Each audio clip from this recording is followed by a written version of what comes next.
Shelby, I don't know if he's actually done editing before, though. Now I'm worried. That's true, I actually. just, What did you even do for like work? uh, What do you even do? Wait, what did he mostly, go to school for again? Yeah. Oh, I know what he went to school for then. Act 1, Mummy. My name is Moo. It is short for Maurice, even if it is not pronounced the same. I'm a freshman at Knoxville State University's Department of Useless Studies, aka Philosophy.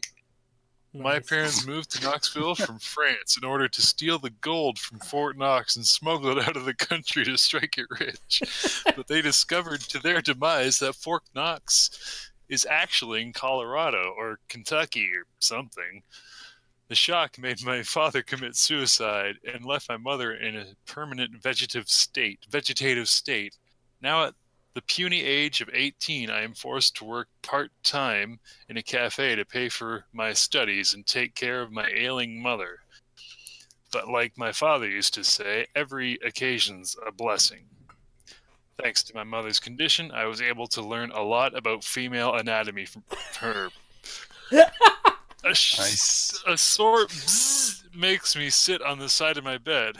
I wave my hand in front of my face to scare away the flies, and I switch off my coffee maker. The coffee is disgusting, but it counters the effect of a bottle of Sambuca I drank last night. I feel a slight headache, which is the coffee correcting the effect of alcohol and replacing it with caffeine. I'm the only one who knows this trick to escape from drunkenness. I thought about selling my idea and getting rich, but then again, I know it won't work because I'm poor. If I ask someone to help me market my idea, he's just going to steal it and claim the credit, like Bell did to that Italian guy. What?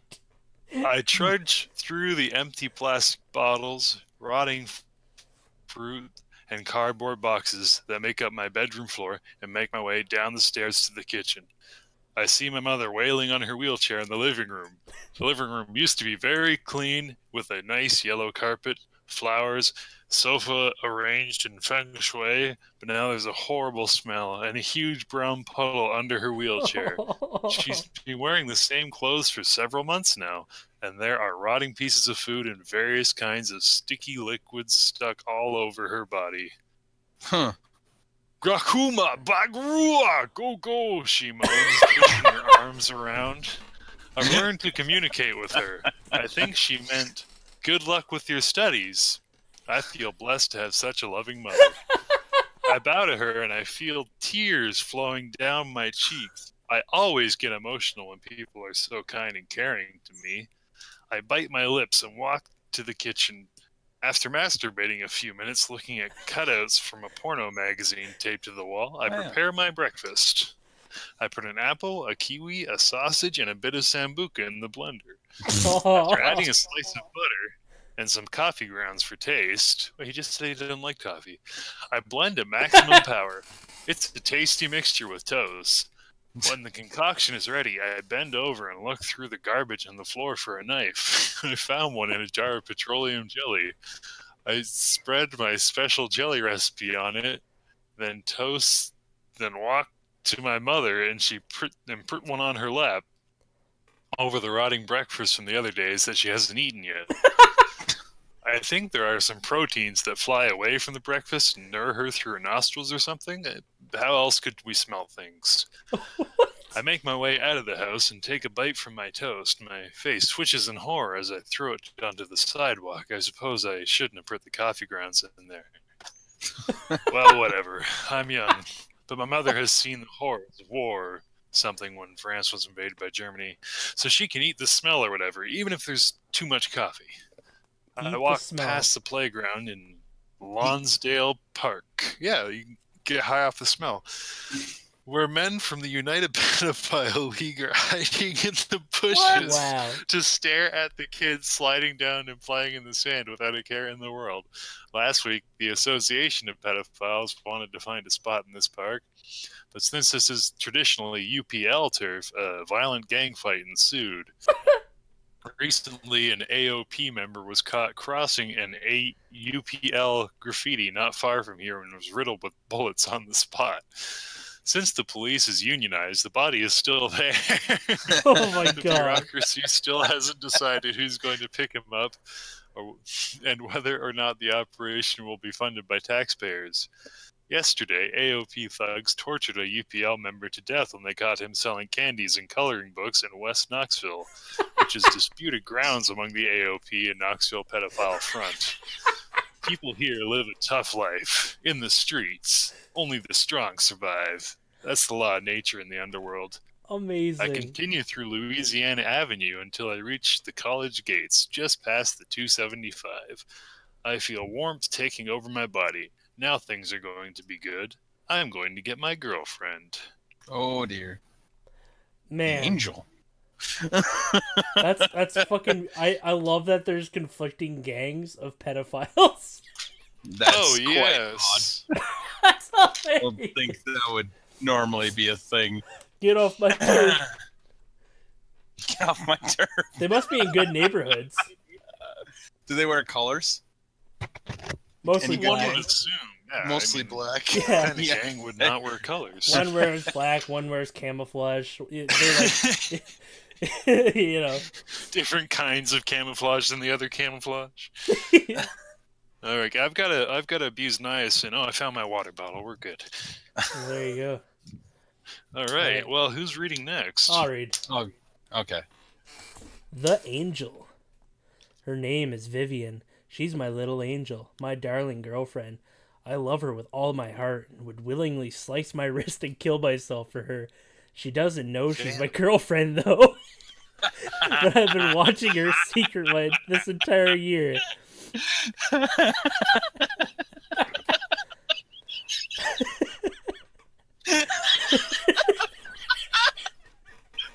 Just the way you said that. She doesn't know she's my girlfriend. I walk into class. She's there. I can see her flowing brown hair, beautifully attached to a pink knot. In a pink knot. I can see the shape of her breasts through her white shirt. I close my left eye and look through my fingers.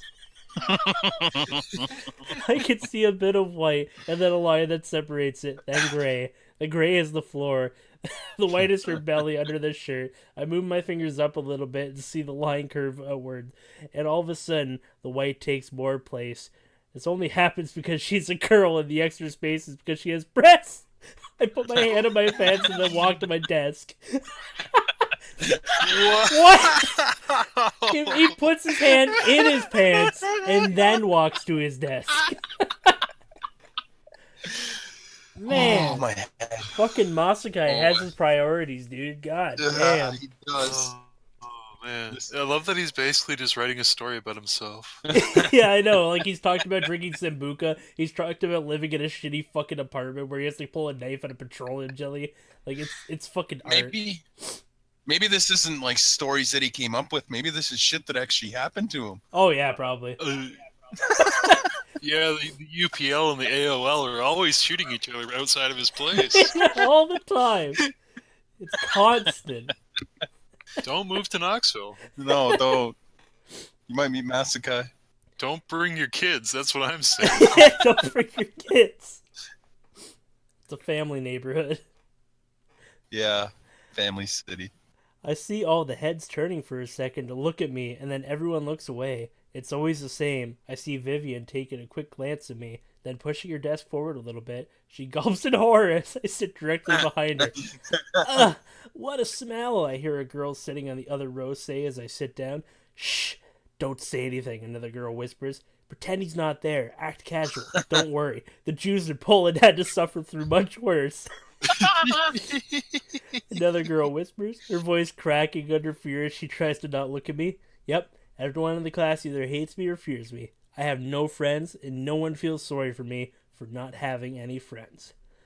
This is why I hate Republicans. What? Reagan's second term is almost over, but it seems there is no chance of the Democrats to win the next election.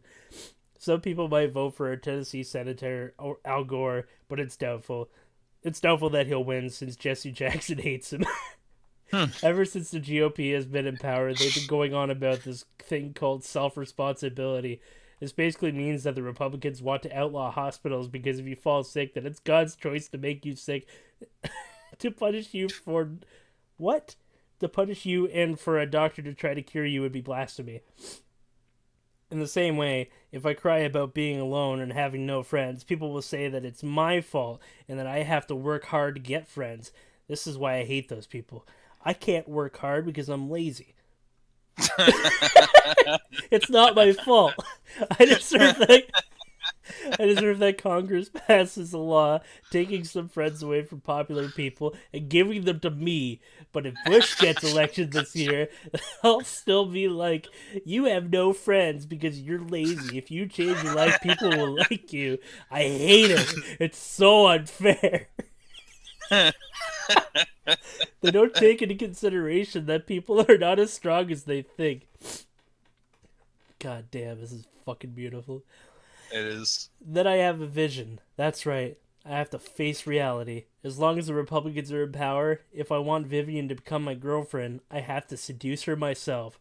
I know it would be easier with Al Gore in power, but the problem is that if the Democrats help you once, they want to control you.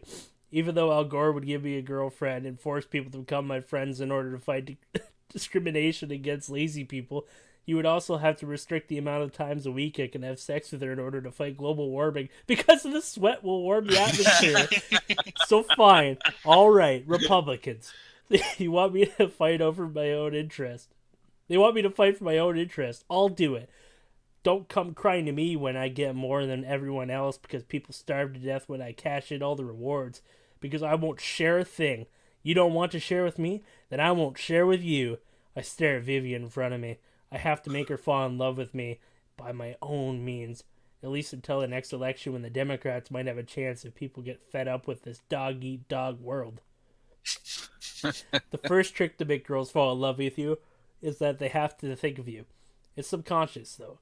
I mean, I can't go all out and talk with her openly because she'll think I'm a sex maniac. I mean, why would a guy and a girl have a conversation if it's not about sex? If I talk about the temperature with her, she'll think I want to have sex. But that's... What? If I talk about the temperature with her, she'll think I want to have sex. But that's because... But that I'm too shy to say it. Okay? It has to be subtle. That's the only way I can succeed. What the fuck was that?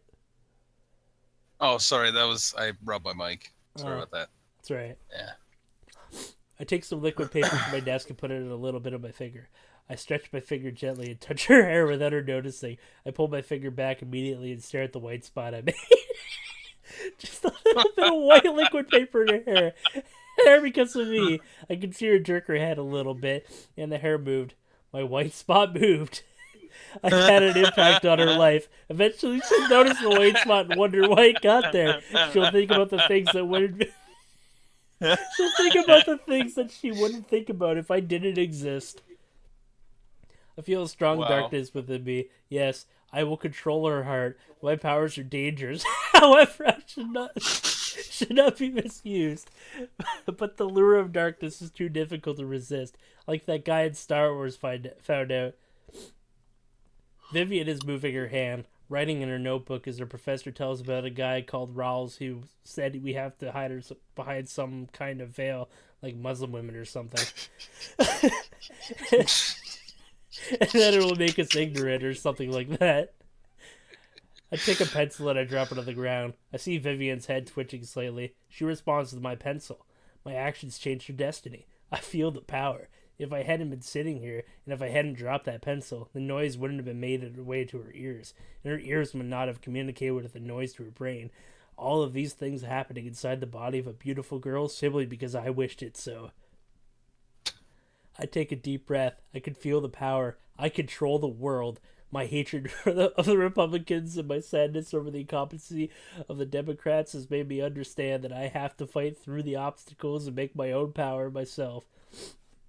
Vivian doesn't know what's going on. She has no idea of the dark powers controlling her body, controlling the currents of little thingies that make their way in and out of her brain, and that it's not just any brain, it's a female brain with boobs. I put my hand in the my next pants line. again. The professor announces the break after the 1 hour class. A bunch of students run to their seats and line up in front of him and ask questions. Why don't they raise their hands during class instead of mugging him like that during the break to prevent him from going and getting his coffee or hiding in a bathroom stall to masturbate? Vivian is breathing heavily in front of me. She takes out her notebook and stands up from her chair. I see her breast jiggle a bit when she turns around. This is the time. This is the moment when I have to tell her the truth. Vivian? I hear myself say. That's it. I've said her name. She heard me. I crossed the line. No return. Get lost, she groans and walks away. Get lost. The words freeze me in place. Could it be she loves another guy? Could it be that she doesn't care about me? What of my controls? What of my dark powers? Are they weak? No, it can't be. I'm a servant of darkness. I stare at her. She walks into the classroom where the other girls with her. Guys, too. They talk to her. They laugh with her. But when it comes to me, it's get lost. The love of my life doesn't even notice me. Maybe she won't even notice the little blob of liquid paper in her hair. I sink in my chair, feeling the tears coming out of my eyes and blurring my vision. I'm useless. I'm nothing. The devil himself is laughing at me. Around me, everybody is talking to someone else. I have no one to talk to.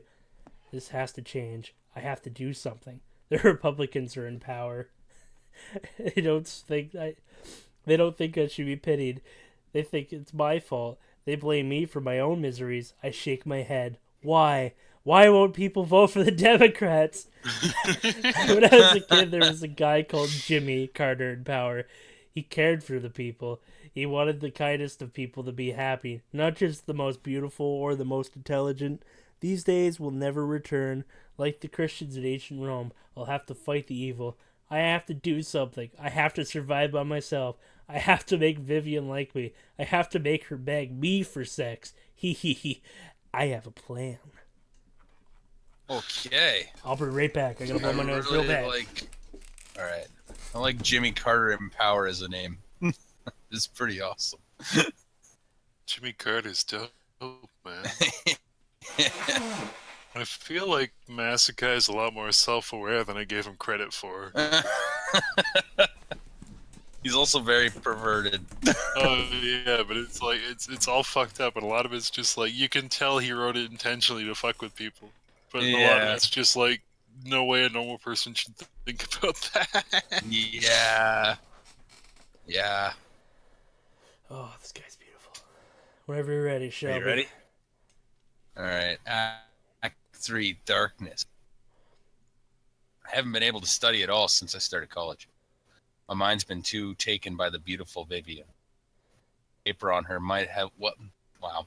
The stain of liquid paper on her might well have an effect on her destiny. Something stronger. I walked back home during the break, stopping by on the way back to buy some rolls of bandage.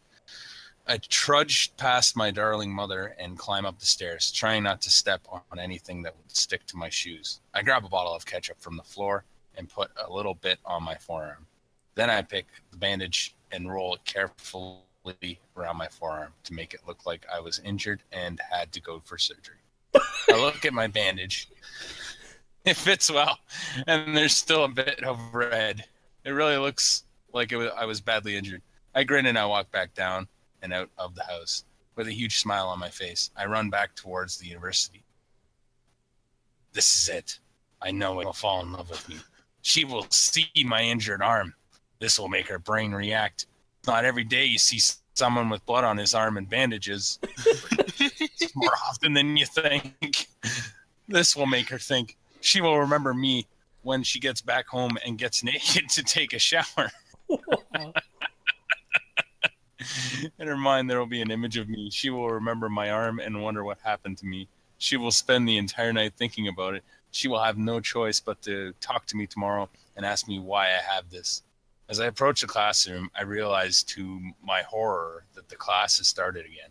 What can I do? I take a step towards the door and see Vivian sitting in her desk, taking notes. I expect the professor to yell at me for being late, but he acts like that he doesn't notice me and continues his lecture. As I walk towards my desk, I feel a tremendous discomfort. No eyes are on me yet. I feel like everyone is staring at me. What is this feeling? Suddenly, I'm overwhelmed by fear. Something's wrong. Gasping for breath, I sit at my desk, unconsciously hiding my arm underneath. What's going on? Why am I hiding my arm? I have to hold it in the open for people to see, but I can't. Can't show it. I don't understand. Why? Why? Then it hits me. I'm afraid people will realize that it's fake. Maybe they all know already. What can I do? I feel like my entire world is coming around me. The pain. It's horrible. Can someone help me? Professor's words become distant. I can't understand what he's saying. My vision blurs. I feel my consciousness fading away. I must get out of this class. But I am frozen to my chair. If I get out, people will stare at me. If I stay here, people will realize my injury is fake. I look around. Everyone is paying attention. Everyone is taking notes. The professor ignores me. Vivian ignores me. I have a plan. I cough. I hold my stomach. Maybe they'll think I'm sick? No. No response. I cough again, louder this time. No response. Maybe if I leave now, they'll think that I'm going to the infirmary. I have an excuse, but no, I can't. I still can't leave. They know I'm not taking notes. They know I'm going to fail this semester, but they don't care. They work hard. They'll succeed. If you're unable to work, regardless of how much you suffer, it's too bad. You fail. This is a world of Republicans.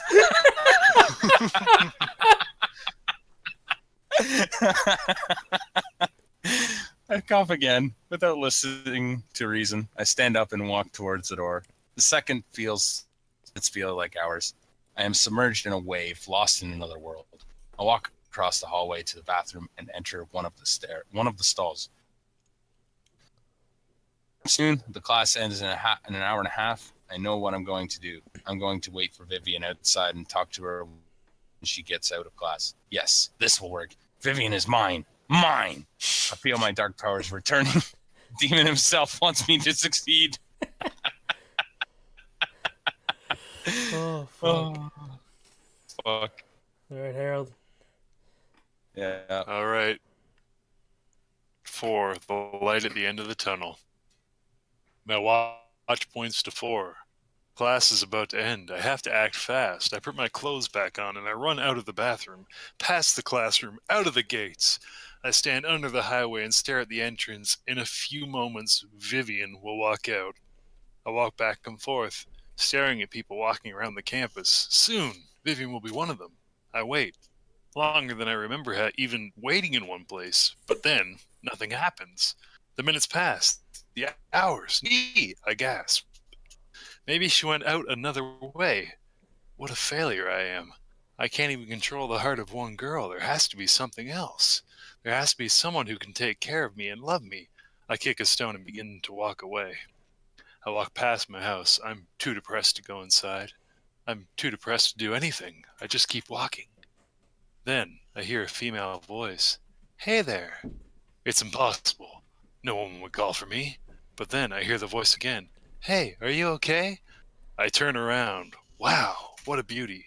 She looks a bit older than me with beautiful blonde hair, and it can't be. Perhaps. Reagan was impeached and a Democrat. Are you all right? The woman asks. I don't know. Her smile is radiant. She grabs my hand and walks me to a chair near a table set up in front of what looks like a large department store. There are some other people sitting around looking through books. I'm here to help you. What is your name? Moo, I say. Is it that obvious I'm depressed? I know something that will change your life, she says. Oh my showing God. me a strange blue machine. It's called an e-meter. Here, grab those handles. Oh, fuck. Oh, what an ending. Oh my God, dude. Holy shit. Do you get the ending, Shelby? Not quite. You know about Scientology? A little bit. They're trying. Oh. Yeah. Okay. Yeah, for Scientology, when they get people involved, they meet you on the street and they be like, "You're not happy." "I'm not?" "No, you may think you're happy, but here, follow me. Hold these rods. See, these rods are telling you you're not happy. You should give us money. It's called auditing. Wow. They audit people's spiritual energy using these machines. Shit. Yeah, man.